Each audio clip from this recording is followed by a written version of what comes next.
Following the star day 17. ദൈവവചനത്തെ അനുസരിക്കുന്നവരാകുക. ചിന്തയ്ക്ക് ആധാരമായി തിരഞ്ഞെടുത്തിരിക്കുന്ന വേദഭാഗം സെൻറ്റ് ജോൺ ചാപ്റ്റർ 1 വേഴ്സ് 14. വിശുദ്ധ യോഹന്നാൻ എഴുതിയ സുവിശേഷം 1-ാം അധ്യായം 14-ാം വാക്യം.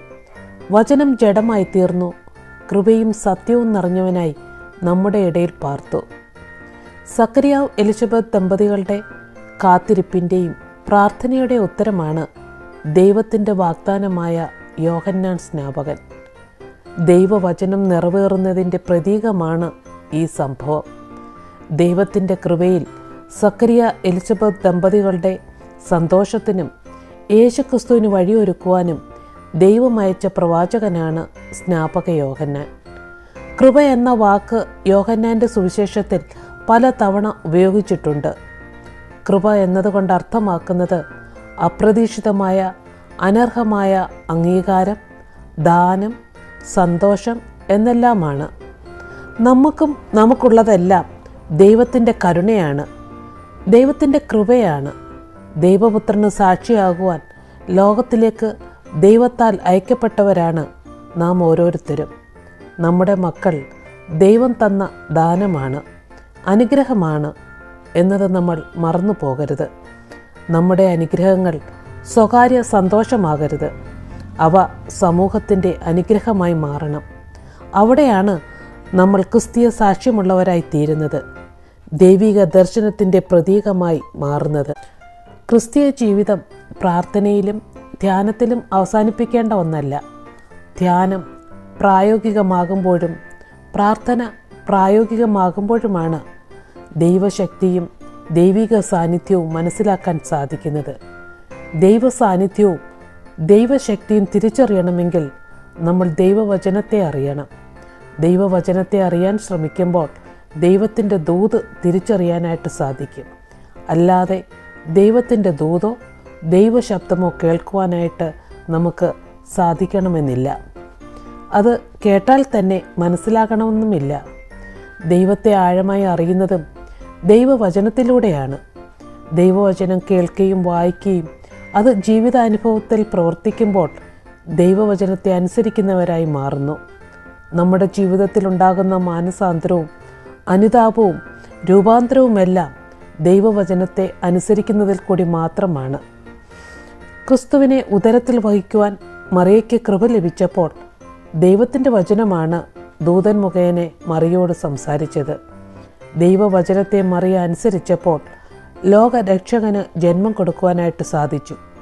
നമ്മുടെ ജീവിതത്തിലും ദൈവവചനത്തെ അനുസരിക്കുമ്പോൾ, ദൈവശബ്ദത്തിന് കാതു കൊടുക്കുമ്പോൾ വൻ കാര്യങ്ങൾ നമ്മളിലും പ്രവർത്തിക്കുമെന്നതിൽ യാതൊരു സംശയവുമില്ല. വചനം ജഡമായി നമ്മുടെ ഇടയിൽ പാർത്തു എന്ന് പറയുമ്പോൾ മനുഷ്യൻ്റെ കൂടെയുള്ള ദൈവിക സാന്നിധ്യത്തെയാണ് കുറിക്കുന്നത്.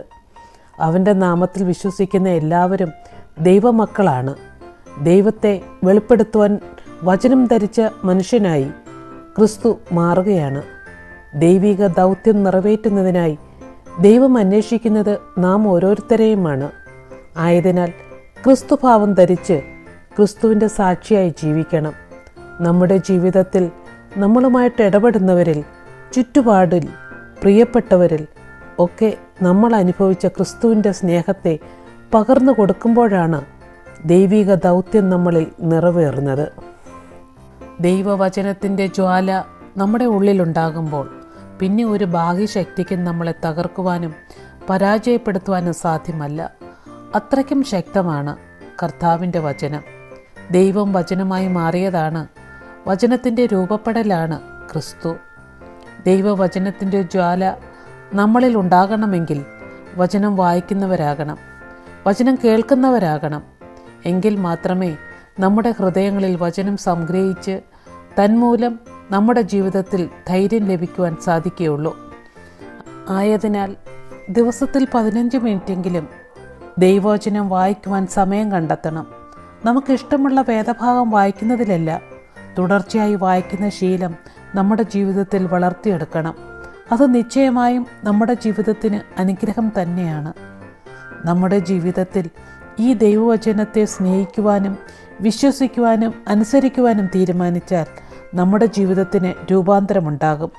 വചനം ജീവിതത്തിൽ പ്രായോഗികമാക്കുമ്പോഴാണ് ദൈവിക ജീവൻ പ്രകടമാകുന്നത്. സകലത്തെയും ഉണ്മയിലേക്ക് നയിച്ച സ്നേഹത്തിൻ്റെയും ജീവൻ്റെയും സനാതനമായ ദൈവത്തിൻ്റെ വചനമാണ് യേശു. നമ്മുടെ ജീവിതത്തെ ഒന്ന് സ്വയം ശോധന ചെയ്യാം. നാമമാത്രമായ ദൈവമക്കളാണോ നമ്മൾ, അതോ ക്രിസ്തു ശക്തി തിരിച്ചറിഞ്ഞ ദൈവമക്കളാണോ? ഈ ആഗമന കാലത്തിൽ നമുക്കും വചനത്തെ അനുസരിക്കുന്നവരായി തീരാം. നമ്മിലൂടെ ദൈവവചനം കൃപയും സത്യവും നിറഞ്ഞ് ഒഴുകുവാൻ ഇടയാകട്ടെ. വചനമായ ദൈവത്തെ യേശു ക്രിസ്തുവിലൂടെ അറിയുന്നതിനും അനുഭവിക്കുന്നതിനും നമ്മളെ സഹായിക്കണമേ എന്ന് നമുക്കും പ്രാർത്ഥിക്കാം. ആമേൻ.